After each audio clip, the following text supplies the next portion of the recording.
With a month of action under our belts, we're beginning to see some fresh faces pick up their pace and their development. Today, we are continuing our move to make series, 5 actions we need to look into prior to Week 5's kickoff, with a lot of focus on some rookies around the league.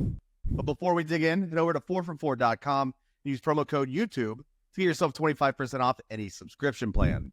Add Xavier Legette. In the second game with Andy Dalton behind center and the first without veteran Adam Thielen available, Xavier Legette put together his first fantasy viable showing of his young career. While running the identical amount of routes as Deontay Johnson, the two receivers tagged up to earn 56.4% of Dalton's 39 targets, with both finding the end zone.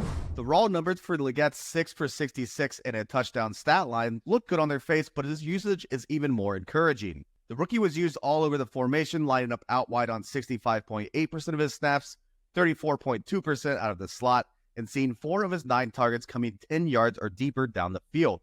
This is far better than what was both hinted at during the preseason and with Bryce Young at the helm. Things were trending toward Legette receiving a majority of his volume on low completion rate deep balls and usage behind the line of scrimmage, such as the jet motion looks that Dave Canales mentioned all the way back following the NFL draft. Those roles aren't intrinsically bad for fantasy, but they are if that's the only thing you're seeing on a week-to-week basis. This possible fleshed out role is a different story, especially if they're going to have Andy Dalton throwing the ball 40 times a game. There's a good chance they find themselves in those situations often, as the Panthers' win total still sits at 5.5.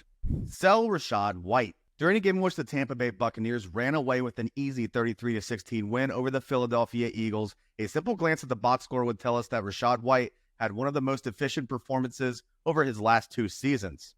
By racking up 84 total yards on 13 opportunities, he earned 7.0 yards per touch, leaps and bounds better than the 3.81 mark he carried into the game. The Bucs were up 24-0 early, and with the Eagles unable to put up a fight, White and backfield mate Bucky Irving notched identical 10 for 49 rushing stats as their team bled the clock.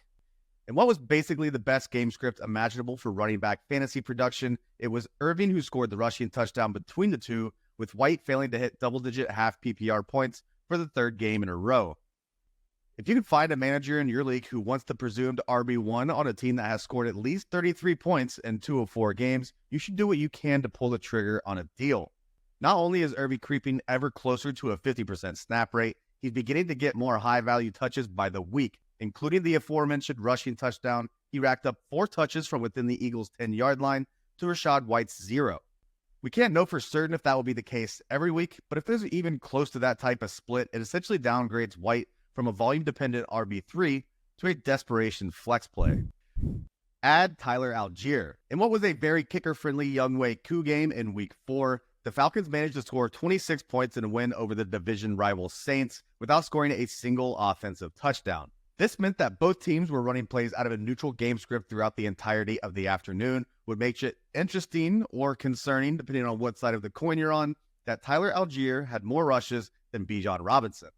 Most of those attempts came in the second half. Of those 7 second-half runs, Allgeier gained at least 11 yards on 3 of them, while adding 20 more yards on his 2 targets. While I don't believe this type of usage split is going to stay intact all season, why would the team limit Bijan to 55% of the backfield touches? I do think that Allgeier could continue getting a bigger piece of the pie than we had all thought heading into this season. With the game on the line, the team fed Allgeier on 3 straight plays on 2 separate occasions. If Robinson were to miss any sort of time, I think the team has shown us that they will ride the backup as a bell cow. Though it doesn't look to be anything serious, Bijan has been limited in early practices with a hamstring issue ahead of the team's Week 5 Thursday night game against the Bucs. If Bijan gets another light workload, Allgeier will be a decent flex option for teams that are hit particularly hard by this first round of bye weeks, and he would be a must start if Robinson misses any games from now until the rest of the season. At the time of recording this, Allgeier is available in 77% of Yahoo leagues and makes for one of the best handcuff options in fantasy. Drop Caleb Williams and or Trevor Lawrence. With an 81% adjusted completion percentage and no interceptions, Caleb Williams easily had the cleanest game to this point in a 24-18 win over the struggling Los Angeles Rams. Williams and offensive coordinator Shane Waldron achieved this by taking a more shallow approach to target depth as he finished with a 7.0 ADOT, with 65.2% of his passes coming within 9 yards of the line of scrimmage and 6 attempts behind the line of scrimmage. It's not a bad game plan as Williams continues to grow, and you certainly can't argue with the win. But for fantasy purposes, it's just not going to keep him on our radars. Despite the efficient passing attack, he has now scored fewer than 12 points in 3 out of 4 games, with his 17.3 fantasy point week 3, only enough to achieve a QB 14 finish. It's quite possible that the team continues to employ this type of mistake-free football as they lean on their defense to control their end of the bargain. If that's the case, Williams will have a far lower ceiling than we thought he might with this top-tier receiving group.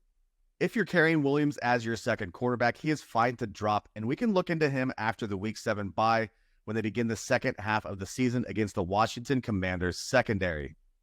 Someone who does not have the luxury of pointing toward learning on the job as an excuse is Trevor Lawrence. Through 4 games, he is averaging 182 passing yards and 12.2 fantasy points per game as the Jaguars continue to descend into poor play. The offense as a whole ranked 26th in yards gained, 29th in scoring offense, 30th in third down rate, and subsequently, the team sits at 0-4. Despite these 4 straight finishes as a QB 15 to QB 22, Lawrence remains rostered in 56% of Yahoo leagues. It's time to move on. Add Jalen Polk. We knew that the Patriots were likely going to be a bad offense again in 2024, and they have delivered on that promise. Jacoby Brissett is averaging 134 passing yards a game, while their leading receiver, tight end Hunter Henry, doesn't even have 150 yards total on the year.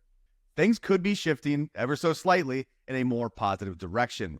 Whether the team has realized that Hunter Henry shouldn't be the engine of an NFL offense, or that they need to see what they have out of second-rounder Jalen Polk, the rookie's usage ballooned in Week 4. After accruing only 6 targets on a 55.2% route participation rate through the first 3 weeks of the season, Polk earned 7 targets and ran a route on 87.1% of Brissett's dropbacks last week. It hardly made a difference in the fantasy box score, as his 3 catches for 30 yards is nothing to write home about, but it could very well be a sign of things to come. The Patriots wide receiver room has been devoid of talent for years now, and it would surprise no one if Polk easily led the team in every major statistical category by the end of the season. And speaking of rookies, the 1-3 Patriots, with arguably the worst offense in the entire league, sure seem like they're going to move to Drake May at some point. May isn't likely to prop the team up to above average production, but it sure wouldn't be a bad idea to inject a little bit of excitement into this horrendous situation. If you are in a league with shallow benches or an 8 or 10 team league, Polk is probably a little too flimsy to take a shot on quite yet, but keep him in mind as the season progresses. In deeper leagues, the rookie is an intriguing name to be a week early on in case the breakout comes soon.